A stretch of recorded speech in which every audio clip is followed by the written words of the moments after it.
మరో అత్యంత కీలకమైన ప్రాజెక్టు ఎస్ఆర్ఎస్పిలో అంతర్భాగంగా నిర్మించిన lower Maner dam, mid Maner, Yellampalli ప్రాజెక్టులు ఉమ్మడి రాష్ట్రంలోనే పూర్తయ్యాయి. ఈ 3 ప్రాజెక్టుల ద్వారా ఇచ్చిన గోదావరి నీళ్లనే సీనియర్ శాసనసభ్యులు హరీష్ రావు గారు మీరు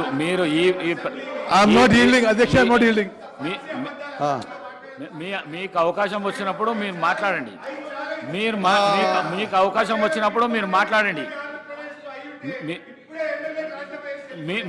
స్పీకర్ గారు మీకు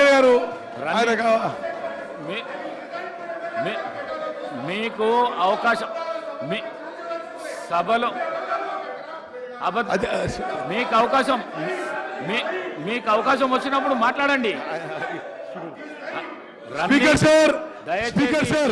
దయచేసి పల్లా రాజేశ్వర రెడ్డి గారు, తన్నీర్ హరీష్ రావు గారు, మీకు అవకాశం వచ్చినప్పుడు మీరు మాట్లాడండి.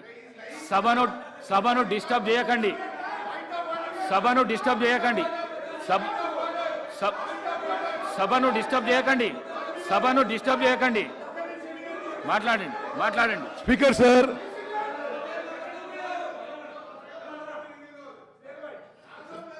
Lower Maner dam, mid Maner dam, Yellampalli ప్రాజెక్టులు, ఈ 3 ప్రాజెక్టుల ద్వారా ఇచ్చిన గోదావరి నీళ్లనే గత ప్రభుత్వం కాళేశ్వరం నీళ్లుగా ప్రచారం చేసుకుంది.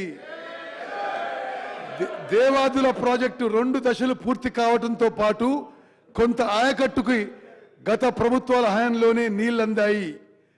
గత 10 ఏళ్లలో దేవాదుల ఫేజ్ 3 పనులు పూర్తయితే జనగాం ప్రాంతానికి సాగునీరు అందేది. ఉమ్మడి ఖమ్మం జిల్లాలోని రాజీవ్ సాగర్, ఇందిరా సాగర్ ప్రాజెక్టులను సీతారామ ఎత్తిపోతల పేరుతో రీడిజైన్ చేసి 7,000 కోట్లు ఖర్చు చేశారు. దీని కింద ఒక్క ఎకరం కూడా నీళ్లు ఇవ్వలేని విషయం ఈ సభ దృష్టికి తీసుకొస్తున్నా. ఉమ్మడి కరీంనగర్ జిల్లాలో పొడుబ్రహ్మ గారు, ఉమ్మడి కరీంనగర్ జిల్లాలో గౌరవెల్లి ప్రాజెక్టును అక్కడే కూసుకొని పూర్తి చేస్తానని అన్న పెద్ద మనిషి పూర్తి చేయలేదనే విషయం నేను గుర్తు చేస్తున్నా. మహారాష్ట్ర నుంచి ఎస్ఆర్ఎస్పి ప్రాజెక్టుకు నీళ్లు రాకుంటే కాళేశ్వరం నుంచి నీళ్లు రివర్స్ ఎత్తిపోసేందుకు తలపెట్టిన ఎస్ఆర్ఎస్పి పునరుజ్జీవం ప్రాజెక్టు ఫలితం ఇవ్వలేకపోయింది. ఎల్లంపల్లి నుంచి తెచ్చిన నీళ్లను ఎస్ఆర్ఎస్పి కాలువ ద్వారా వివిధ దశల్లో లిఫ్ట్ చేసేందుకు చేపట్టిన ఈ ప్రాజెక్టు అంచనా వ్యయం 2 దాటింది. Doctor BR Ambedkar Pranahita Chevella project రీడిజైన్లో జరిగిన అనర్థాలు, గోదావరి నుంచి ఏటా సముద్రం వైపు పరుగులు తీస్తున్న నీటిని మెట్ట ప్రాంతాలకు మళ్లించాలనే లక్ష్యంతో ఉమ్మడి రాష్ట్రంలో జలయజ్ఞంలో భాగంగా డాక్టర్ బిఆర్ అంబేద్కర్ ప్రాణహిత చేవెళ్ల సుజల శ్రవంతి ప్రాజెక్టును ఆనాటి ప్రభుత్వం తలపెట్టింది. ప్రాణహిత నదిపై ఆదిలాబాద్ జిల్లా తుమ్మడిహెట్టి వద్ద బ్యారేజ్ నిర్మించాలని తలపెట్టారు. వార్దా, వైన్ గంగా నదులు కలిసి ప్రాణహిత నదిగా మారే స్థానం ఇది. ఇక్కడి నుండి 160 టీఎంసీ నీటిని ఎత్తిపోవాలని అప్పటి ప్రతిపాదన. ఈ ప్రాజెక్టు డిజైన్ ప్రకారం తుమ్మడిహెట్టి నుండి నీటిని వివిధ దశల్లో పంపింగ్ చేస్తూ 600 మీటర్ల ఎత్తున చేవెళ్ల వరకు వివిధ దశల్లో నీటిని లిఫ్ట్ చేయాల్సి ఉండే. 8 ఉమ్మడి జిల్లాల్లో 16,40,000 ఎకరాలకు సాగునీరు అందించడంతో పాటు దారిలో ఉన్న గ్రామాలకు, హైదరాబాద్ నీటి తాగునీటి అవసరాలకు, పారిశ్రామిక అవసరాలకు నీటిని కేటాయించే ప్రణాళిక.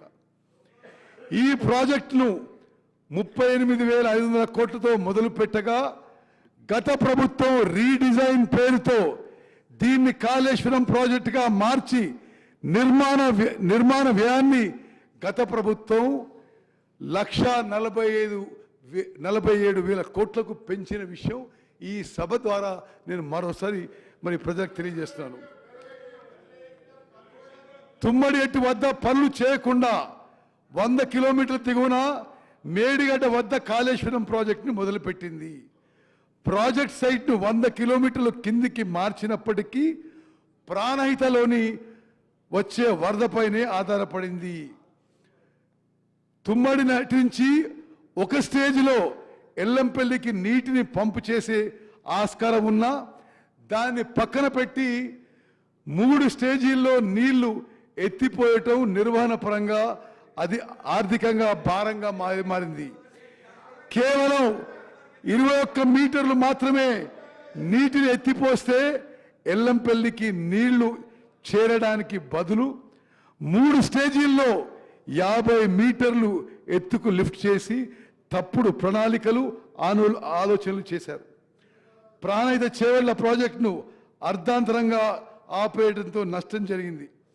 తుమ్మడి హెట్టు నుంచి 4 ప్రాజెక్ట్ ప్యాకేజీల్లో మైలారం వరకు 71 కిలోమీటర్లు గ్రావిటీ కాలువ తవ్వి లైనింగ్ చేసి వృధాగా వదిలేశారు. ఎల్లంపల్లికి ఎగువన 4-5 ప్యాకేజీల్లో 56,000 ఎకరాల ఆయకట్టుకు నీళ్లు అందకుండా పోయింది. తుమ్మడి హెట్టి కడితే ఇప్పటికే తవ్విన 2 టీఎంసీల గ్రావిటీ కాలువను ఉపయోగించుకొని ఆసిఫాబాద్, సిర్పూర్, బెల్లంపల్లి, చెన్నూరు, మంచిర్యాల నియోజకవర్గంలోని 2 లక్షల ఎకరాలకు నీళ్లు అందుతాయని ఆశపడ్డ రైతులు మోసపోయారు. అధ్యక్ష, వికారాబాద్ విషయం కూడా మీరు గమనించాలి. ఇటు రంగారెడ్డి జిల్లాలో 4 లక్షల ఎకరాల ఆయకట్టుకి నీరు అందకుండా పోయింది. చేవెళ్ళ, తాండూరు, పరిగి, వికారాబాద్ నియోజకవర్గంలోని ఆయకట్టును పాలమూరు రంగారెడ్డి ప్రాజెక్టులో చేర్చారు. కానీ ఆ ప్రాజెక్ట్ని 2 టీఎంసీలకి 2 టీఎంసీల నుండి తగ్గించి 1 టీఎంసీకి కుదించడంతో మొత్తంగా చేవెళ్ల ప్రాంత ఆయకట్టు ప్రమాదంలో పడింది. రీడిజైనింగ్ ఫలితంగా అధ్యక్ష, కరెంటు బిల్లు 10 రెట్లు పెరిగింది. 10 రెట్లు పెరిగింది. 160 టీఎంసీలు ఎత్తిపోసే ప్రాణహిత కరెంటు బిల్లు 1000 కోట్లు మాత్రమే అవుతుందని అప్పట్లో అంచనా వేశారు. ఇప్పుడు కాళేశ్వరం నుంచి నీటిని లిఫ్ట్ చేసేందుకు ఏడాదికి 10,000 కోట్ల కరెంటు బిల్ అవుతుంది. కాళేశ్వరం ప్రాజెక్టు గురించి నేను కొన్ని విషయాలు ఈ సభ ద్వారా యావత్ తెలంగాణ ప్రజానికి తెలియజేయాలి. క్యాగ్ రిపోర్ట్లోనే సంవత్సరానికి 10,000 కోట్లు ఖర్చు అవుతుంది.